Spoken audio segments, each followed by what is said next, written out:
Ассаламу алейкум достор. Авто бизнеске кызыккандар. Мынакей 19 жашында Жалал Абад шаарына келип, мына Жалал Абад шаарында турам. Атайын ошол съемкага келгем. Эмне болгон, каерде жүргөм, баарын чагылдырып берейин деп.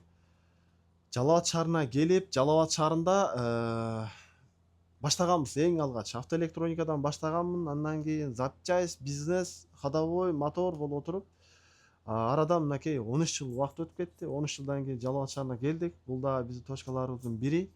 Мына ушул жерде мисалы канча акча кетти, эмне болду, мындай кыскача бир бул эми 2-6 метровой контейнер бириктирип жасалган дагы бизнес. Мунун стройкасына общий канча акча кетти?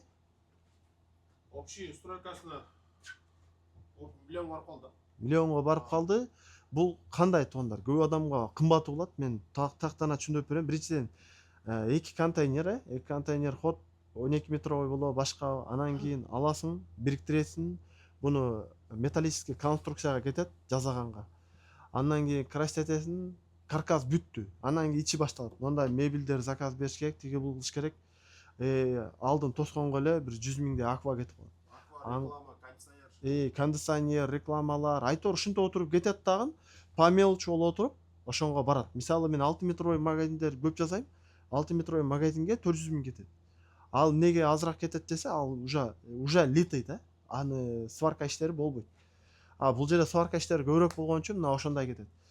Эми көп адам менин өзү дейт 500 миң акчам бар да, мен анын же стройкага жетпейт экен да. Бул уже биздики системага түшүп калган да, уже копировать этиш оңой. И определенный акча бар ошол нерсени кылганга. Ошон үчүн бизде чоңураак точка ачкан бизге выгодно. Эмнеге дегенде көбүрөөк товар салабыз. Ошол көбүрөөк товар жайганга место болуш керек. Сиздин акчаңыз кичинекей да, мисалы. Сизде 500 миң бар, 300 миң бар. Сиз 100 миң сомго эле мисалы бир местаны бүтүргөн болсоңуз, эптеп боло берет. Кандай жерде экени азыр маанилүү эмес. Негизи 100 миң сом место кылып ичине ошол бар товарды салып алып баштасаңыз болот да. Эми бул жерде азыр мындай айта кетели да, маанилүүсү эмне? Маанилүүсү мисалы ушундай запчасть бизнеске киргениңерде эмне сатышыңар важный. Мисалы бизде электроника сатабыз. Только электроника. Аксессуар дагы деп коет. Аксессуар дагы толук сатылбайт. Эмне үчүн дегенде, биз биз электронщиктербиз да. Биз негизи электронщик болгонбуз и электронщиктер менен иштегенбиз. Биз электронщиктерге керек нерселерди алып келип сатканбыз. Биздеги товарлар азыр 100% электроника, 10-15% аксессуар да. Ошон себептен биз мындай электроникалар менен көп иштеп жүрүп, электроникаларды уже ылгап баштадык да. Мына жакшыбы, начарбы, и ошол нерсенин илимин алгандан кийин кайсыл жерде арзан, Кытайдан выгодныйбы, Бишкектен выгодныйбы, Оштонбу, айтор ушуну уже илимин алгандан кийин биз эң арзан жеринен алып келип и минимальный цена коебуз и ошол жакшы сатылат. Анан биз жакшы деп бергенибиз жакшы чыгат дагы, ал биздин репутациябызды бузбайт. Мына ошентип отуруп иштин жылышы ошондон башталат. Эми силер эмне кылышыңар керек? Мисалы, силер эгерде сиз ушундай магазин ача турган жерде жаныңызда электриктер иштесе, эгер обычный автоэлектриктер, алар күнүмдүк иштеткен нерселер бар да, күнүмдүк иштеткен. Мисалы, предохранитель, реле, лампочки, проводники, там много чего, да, изолента, сигнал, всякие мелочевки, да. Ал өтө аз акча кармайт. Ошондой нерселерди алып келип туруп, ошол баладан сураш керек. Эмне муктаждыгың бар? Мага перчатки керек, мага зым керек, мага плоскогубцы керек. Ошол айткан нерсенин баардыгын алып келиш керек. Ошол сенен сатып алып баштайт. Оң жа сол жагындагын алып келип баштадым, оң жагын устага. Сага эмне керек? Мага деген мындай керек. Ошону алып келип башташ керек. Ошол эң туура бизнес болот. Эгерде сиз базарга ачып калдыңыз. Эгерде базарга ачсаңыз, сизде минимум 2-3 миллион оборот болуш керек. Неге? Потому что базарда көрккө карап алат. Кимдин магазининде выбор көп болсо, ошонукуна барат. Себеби базар тандаганга мүмкүнчүлүк бар да. Сиз столордун жанында болгондо ага тандаганга мүмкүнчүлүк жок. Ошол уста бул жерде бар дейт, ошол жерге кирип алат. Албетте баасын баланс кылышыңыз керек эл катары. Бирок ошондой нерсе бар да. Базарда чоң акча менен ачасыз, устаканалардын жанында аз эле акча менен ачасыз. Демек, сизде 200 миң барбы, 300 миң барбы, 500 миң барбы, неме значение. өзүңүз үшүбөй отура турган кичинекей кладовкада 2 метрге 2 метр жерге мындай витринадан бирди 15 миңге жазатып коюп, алдыңызга 10 миңге бир витрина, 25 миңге витрина жазатып эле коюп, ошол жерге 200-300 миңге эле товарды жайып, ошентип баштасаңыздар болот.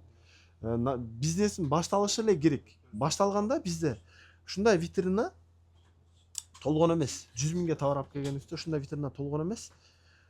Биздин биринчи баштаганыбызда экинчи айда мына витрина толгон, үчүнчү айда мындай витрина толгон, төртүнчү айда аркада бир полка толгон, экинчи полка толгон, ошентип отуруп бир жылда миллион оборотко чыккан да.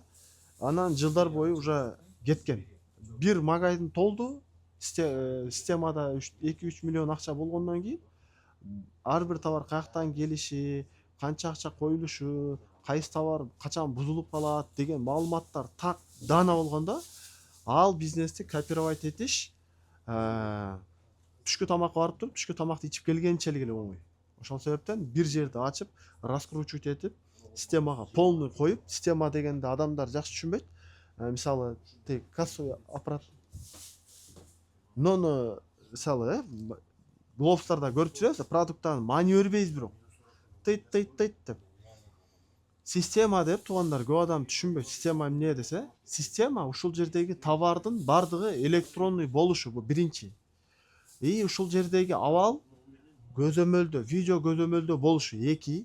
Үчүнчү, навороченный сатуучу болушу. 4-түнчү, рекламанын өтө жакшы болушу. 5-чи, элден дайыма кандайдыр бир үстөмдүк болуу, кандайдыр бир арзандатуу болуу, акция болуу, айтор мына ушундай үстөмдүк. 5 нерсе бизнесиңерге өтө түрткү берет. Бул эмне десе, караңыздар. Товарды алып кирдиң, бардыгын кассовый аппаратка киргиздиң, уже баасы чыкты. Мынча сом. Сатуучу экөөң кантип сүйлөшөт? Сатуучуга мынанча сомдук товар кирди, мынакей сенин мойнуңа жүктөлдү. Анан кийин интернет колуңда, смартфондо бир айда мынча акча түштү, мынча прибыль, мынча выгода деген жери бар. Ошол жерден сен уже көрүп турасың. Канча сатылды эле, канча акча түштү, ошол жерден анан кийин зарплата чыгат. Ошол жерден видеографтын зарплатасы чыгат, ошол жерден арендалар чыгат. Ошентип зарплатага бөлүшөт, сен аркага кетпейсиң. Анан бул жакка күндө келип отурбастан, сатуучу менен телефондо сүйлөшүп, бул жактан контроль кылып, көрүп, ар бир точкаң менен ошентип иштесең болот. Албетте сатуучу келгенде новичок болот, же сатуучу өзүң болосуң, билбейсиң. Анан сатуучуларды навороченный сатып көптөн бери иштегендерге жөнөтүп, бир жумалык мастер-класстарды өткөрүп, 10 күндүк мастер-класстар өткөрүп, сатуунун деңгээлин өстүргөнү изденет. Интернетте сабактар бар, сатып алып берип, айтор, ошентип өзүңдүн деңгээлиңди сатуу боюнча маркетологдун билимин алып өзүңдү өстүрөсүң. Ошентип бизнес башталат, карапсыз, сиз 100 миңден баштадыңыз, 200 миңден баштадыңыз, 300 миңден баштадыңыз. Бара бул нерсе только өнүгөт, развитие кылат. Бир күн келет, оборотуң миллиондорго чыгат да, мисалы. Ошондо сен каалаган жериңе барасың, болобу, болбойбу, ачса болобу, канчада иш жүрүп кетет. Ошол нерселер көзүң жетип калат. Анан заранее жаңы иш баштагандарга акыркы мындай эскертүү сөз. Бизнес баштаганда жарым жылга чейин ал стрелять этпейт. Өзүн өзү прикрывать этет, арендасын жабат, башка болот. Жарым жылга чейин. Неге? Потому что сен өзүң деле элестет да, үйүң жанына бир кафе ачылат. Сен ал кафеге 1 ай кирбейсиң, 2 ай кирбейсиң, бир жолу киресиң да. Киргениңде жакса, сен ал жака кардар болосуң. Потому что бардык адамдын зона комфорту бар. Бир адам, мына лично мен өзүмдү айтайын, мен машинам бузулса, ходовойго алып бара турган жерим бар, май куя турган жерим бар, мойка кылдыра турган жерим бар, мен түшкү тамак иче турган жерим бар, ужин кыла турган жерим бар, мен бара турган баня бар. Көрүп атасыздар, бир адамдын өзүнүн зона комфорту бар. Бир адамга жагыш үчүн сөзсүз бир артыкчылык болуш керек. Ошол адам киргенде аны лайт этип калгангачы. Ошол артыкчылыктар кыла бересиң. Бирден жазылып отуруп, ошол айдын ичинде сенде базовый клиентура болот. Ошо базовый клиентура менен сен уже стабильный айлык эмеге чыгып аласың, прибыльга. Ошол менен кармасаң, кардарларыңдын акысын жебей, жакшы мамиле кылып, товарларын өз убагында жеткирип берип, возвраттарын туура алмаштырып берип, установка кылганга жардам берип, анын муктаждыгын чечип баштасаң, Анан эл деген өзү тараза, эл өзү көрөт, барктайт, сени көтөрмөлөйт. Ошо менен сенин бизнесиң сарафанный реклама кетип баштайт. Плюс онлайн кетиресиң, платный кетиресиң, күнүмдүк процесс чагылдырасың. Албетте ислам тартиптерине толук итаат кылыш керек. Зекеттерин сөзсүз убакытта берип туруш керек. Скидкаларды уюштурганда мисалы ушундай адамдар болот, муктаждыгы бар адамдарга особый скидкаларды уюштуруш керек. Ошо менен бизнес ушинтип курулуп бүтүп баштай берет. Андыктан бизнесиңерди баштагыла. Кандай бизнесиңерде проблема боло турган болсо, именно автозапчасть боюнча биз бардык сферасында иштегенбиз. Ходовой, мотор, аксессуар, электроника. Сөзсүз түрдө комментарийге жазгыла өзүңөрдө болуп аткан көйгөйдү. Биздин өзүбүздүн лично авто бизнес боюнча эмеде телеграмда бизде канал бар, обучающий, ошол жака доступ беребиз. Бардыгы бесплатный, киресиңер, окуйсуңар, өсөсүңөр. Андыктан бул видеону авто бизнеске кызыккандарга жөнөтүп коебуз. Салам алейкум.